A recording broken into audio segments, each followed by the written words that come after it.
hello guys आपण माने केमती अछंती मुमुना आपण मानकु स्वागत करूची आउ एक नवा वीडियो रे एही वीडियो फेब्रुआरी मास 23 तारिख 2025 एही डैम रो पानी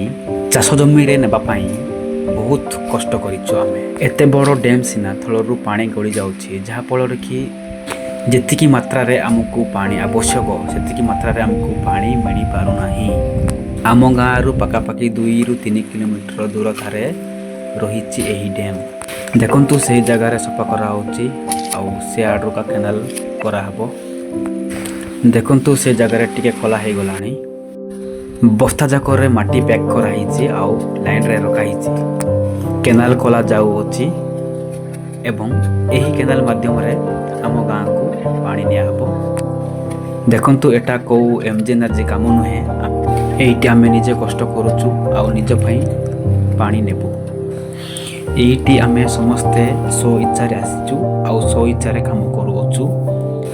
काहे कि ना हमको पानी आवश्यक एवं हमर एही मिशन कंप्लीट करिबा पई 2 दिन पकापकी लागि गला आमे बहुत कष्ट करिछु बहुत परिश्रम करिछु आउ समस्ते जे भी एही जगह रे काम करूचंती बहुत कष्ट भाविनिय आमर एक एइटा गोटे मिशन तिला आउ एई मिशन को पूरा करिबा पाई समस्ते निज निजर शक्ति को एही काम रे लगाई देतिले मुख्यतः एही काम रे आमर बिंगु भाईना आउ जेना तांको द्वारा ही एही काम किंबा एही हमर मिशन पूरा होईची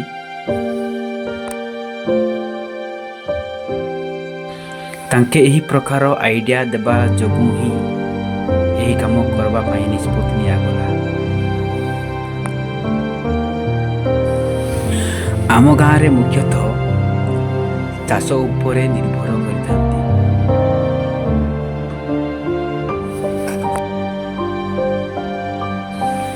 सेइथिपाई तो आज यही कष्ट भोगिबाक पड़ुछि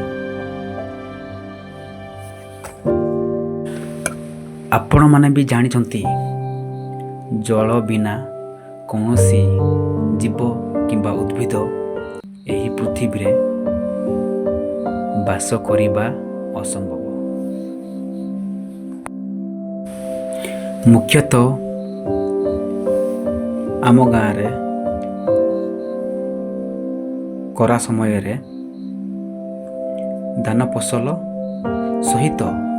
टमाटो आलू प्याज इत्यादि चाष करितांती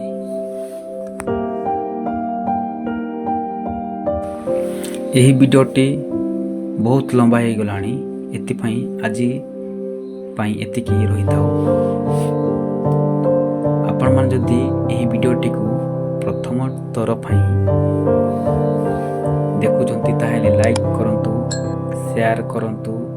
सब्सक्राइब करबा को जमारू भूलिबे नाही